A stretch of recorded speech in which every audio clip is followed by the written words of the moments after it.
अस्सलाम वालेकुम दोस्तों, मेरा नाम अब्दुर्रहमान है। उम्मीद है कि आप सब खैरियत से होंगे। अल्लाह ताला हम सबको अपने ज़ुबान में रखे। दोस्तों, जैसा कि आप जानते हैं कि सिंध के अंदर स्टेडा की जानिब से आपके टीचिंग लाइसेंस के हवाले से एडवर्टाइजमेंट यहाँ पर आ चुकी है और यहाँ पर बहुत ज़्यादा ऐसे कैंडिडेट्स जिनको समझ नहीं आ रही कि ये टीचिंग लाइसेंस क्या है, इसके लिए कौन कौन सी एलिजिबिलिटीज़ हैं, शराइत क्या हैं और ज़वाबित क्या हैं, कौन अप्लाई कर सकता है, कौन नहीं कर सकता, अप्लाई कैसे करना है। तमाम तर आपकी जो मुश्किलात हैं वो यहाँ पर आपको इस वीडियो के अंदर हल करने वाले हैं। जैसा कि हम आपको पहले भी जो है वो जो भी मुश्किलात आती हैं, जो भी चीज़ें आती हैं, तो उसके बारे से हम आपके लिए वीडियो बनाते हैं। तो इस हवाले से भी हम यहाँ पे वीडियो बना रहे हैं डिटेल के अंदर।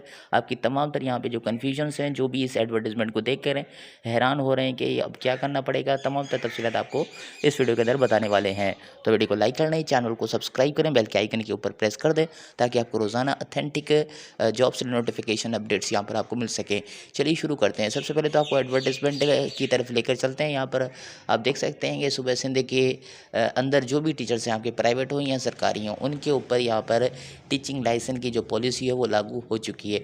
अब चाहे आप प्राइवेट हों या आप सरकारी टीचर हों, तो आपको टीचर लाइसेंस या जो है वो यहाँ पे लेना आपको ज़रूरी होगा। तो यहाँ पे ये जो टीचिंग लाइसेंस पॉलिसी है, इसकी जो सारी शराइत और ज़वाबित जो भी थी, जो भी ये पॉलिसी बनी थी, इस पॉलिसी के ऊपर डिटेल के अंदर वीडियो बनाई हुई है कि ये पॉलिसी क्यों बनाई गई है, किस लिए बनाई हुई है, क्या होगा, कैसे होगा। ये पूरी जो गवर्नमेंट ऑफ सिंध की एजुकेशन डिपार्टमेंट की जो पॉलिसी है उसके ऊपर हमारी डिटेल वीडियो बनी हुई है, जिसका लिंक हम आपको कमेंट के अंदर दे देंगे और वहाँ से आप इसको बखूबी देख सकते हैं और आप जान सकते हैं ये पॉलिसी आखिर है क्या, टीचिंग लाइसेंस। तो इस हवाले से अब मज़ीद चलते हैं कि ये जो आपके टीचिंग लाइसेंस की जो पॉलिसी है, इसका जो ठेका यानी आप कह सकते हैं कि इसको जो लेने का जो बिड है वो आपकी STS यानी IBA को दे दी गई है। अब ये आपकी जो अथॉरिटी है जो गवर्नमेंट की, वो स्टेडा है जो कि टीचिंग लाइसेंस आपको देगी और ये जो टीचिंग लाइसेंस के लिए टेस्ट लेने की जो सर्विसेज हैं वो STS यानी IBA से ये ले रही हैं। तो IBA को ये ठेका दे दिया गया। अब IBA आपका टीचिंग लाइसेंस का टेस्ट लेगी। उसके बाद यहाँ पर जो सबसे पहले जो टीचर्स हैं कौन अप्लाई कर सकते हैं, आपके जो प्री सर्विस टीचर यानी गवर्नमेंट टीचिंग के बगैर, यानी जो गवर्नमेंट टीचर नहीं है यानी सरकारी टीचर नहीं है, वो भी इसके अंदर अप्लाई कर सकते हैं। और उनके लिए कंडीशंस क्या होंगी, सबसे पहले तो आपकी बराए टीचिंग लाइसेंस एलिमेंट्री लाइसेंस के लिए आपको तकरीबन आपके पास BEd 4 साल की डिग्री या आपके 2.5 साल की आपके पास होनी चाहिए। आपके जो प्राइवेट टीचर्स हैं, जो भी एलिमेंट्री आपके टीचर्स का लाइसेंस लेना चाहते हैं, तो उनके लिए 4 साल की BEd की डिग्री यानी ऑनर्स, इसके अलावा 2 साल की आपके पास होनी चाहिए। इन दोनों में से कोई भी आपके पास एक डिग्री होनी चाहिए और इसके अलावा आपका बैचलर, कोई भी आपका BA वगैरह या कुछ भी आपका हो तो वो आप एलिजिबल हो सकते हैं। ठीक है, आप प्राइवेट भी इसके अंदर अप्लाई कर सकते हैं। ठीक है, एलिमेंट्री कहाँ तक होता है, एलिमेंट्री 8वीं क्लास तक आपके जो टीचर्स होते हैं वहाँ तक का जो लाइसेंस होगा ये आपके लिए ये टीचिंग होगा। उसके बाद ज़ेरे मुलाजिमत टीचर्स यानी गवर्नमेंट इन सर्विस जो टीचर्स हैं यानी जो सरकारी टीचर्स हैं, उनके लिए क्या शराइत हैं, वो क्या कर सकते हैं। उनके लिए भी यहाँ पे जो है बराए जो है वो टीचिंग लाइसेंस एलिमेंट्री के लिए आपके पास भी 4 साल की BEd की डिग्री या आपके पास 2.5 BEd होनी चाहिए या आपके पास MEd होनी चाहिए। एजुकेशन के अंदर आप अप्लाई कर सकते हैं। इसके अलावा टीचर्स के लिए एक और, जो गवर्नमेंट के टीचर्स हैं उनके लिए एक और भी शर्त है। वो क्या है कि आपका कम अज़ कम 3 बरस का तदरीसी तजर्बा हो, यानी आपके पास 3 साल की सर्विस आपके पास होनी चाहिए। जो सरकारी टीचर्स हैं उनके लिए कंडीशन दूसरी क्या है, आपके पास 3 साल आप सर्विस के अंदर मौजूद हो, यानी 3 साल का तजर्बा आपका एज आ सरकारी टीचर आपका होना चाहिए। इसके अलावा उम्मीदवार अपनी तकर्रुर आर्डर वगैरह तनख्वाह की स्लिप लाजमी अपलोड करें, यानी आप गवर्नमेंट टीचर होंगे तो आपको सैलरी स्लिप वगैरह सारी चीज़ें होंगी, तो वो भी आपने जो है वो यहाँ पे जो फॉर्म भरेंगे तो उसके वक्त आपने ये करनी पड़ेगी। उसके बाद जो दूसरी जो डिटेल्स हैं वो इस तरह से हैं कि आपने IB की वेबसाइट के ऊपर जाना है, apply.sts.net.pk, इसके ऊपर आपने जाना है।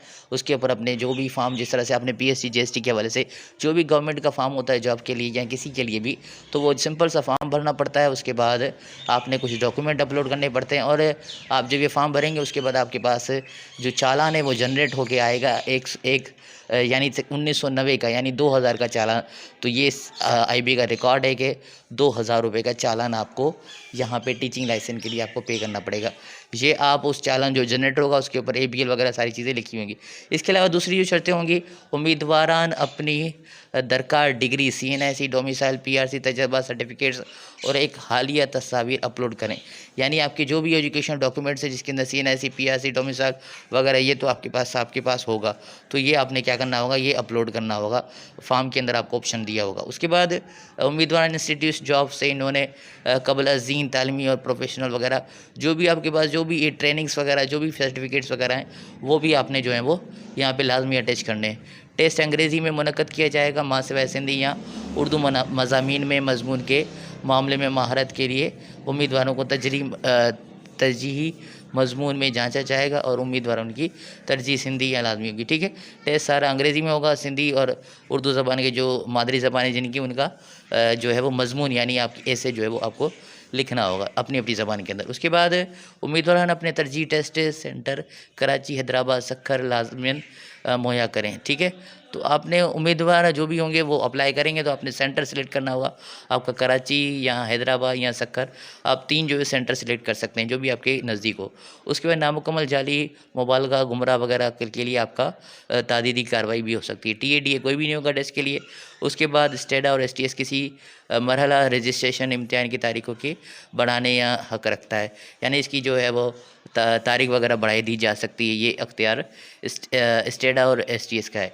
उम्र की कोई हद नहीं है, यानी आपकी अगर 59 ईयर्स के भी आप हैं तो आप अप्लाई कर सकते हैं, क्योंकि इसके अंदर उम्र की कोई कैद नहीं है।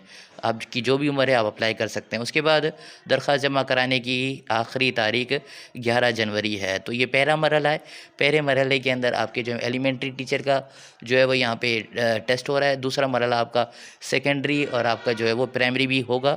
उसके अंदर ये सिर्फ एलिमेंट्री टीचर्स के लिए। तो एलिमेंट्री लाइसेंस जो भी हासिल करना चाहते हैं तो वो ये जो है वो अप्लाई करेंगे और आखिरी तारीख आपकी जो है वो 11 जनवरी है। तो ये तमाम तर चीज़ें, उम्मीद है कि आपको ये सारी चीज़ें समझ आ गई होंगी। ये टीचिंग लाइसेंस जो है वो आपको क्यों लिया जा रहा है, क्योंकि आप आगे जाएंगे आपके करियर के अंदर जो सरकारी मुलाजिमीन है बिलखुसूस उनके लिए जो प्रमोशंस वगैरह जो होंगी आपकी, वो आपके इस लाइसेंस के ऊपर ही होंगी। आपकी जो सीनियरिटी वगैरह जो भी है, आपकी एज वगैरह पहले जो आपकी सर्विस होती थी उसके ऊपर भी होता था, लेकिन अब जो है वो आपको प्रमोशन आपकी जो इस लाइसेंस और BEd डिग्री के ऊपर ही आपको मेजर किया जाएगा और आपको प्रमोशन दिया जाएगा। बाकी जो प्राइवेट टीचर्स हैं उनके लिए क्या फ़ायदा होगा, उनके लिए फ़ायदा ये होगा कि उनके लिए जो भी अप्लाई वगैरह करेंगे, आपके पास लाइसेंस होगा तो हो सकता है कि आपको सैलरी के अंदर आपको ज़्यादा जो है प्रीफर करे कोई भी प्राइवेट इदारा है। यहाँ आप अगर गवर्नमेंट में भी अप्लाई करना चाहेंगे तो आप सर्टिफिकेट होगा तो गवर्नमेंट के अंदर भी आप अप्लाई कर सकेंगे। तो मज़ीद डिटेल्स हमारी वीडियो डिटेल बनी हुई है पॉलिसी के ऊपर, वो आप चेक करें।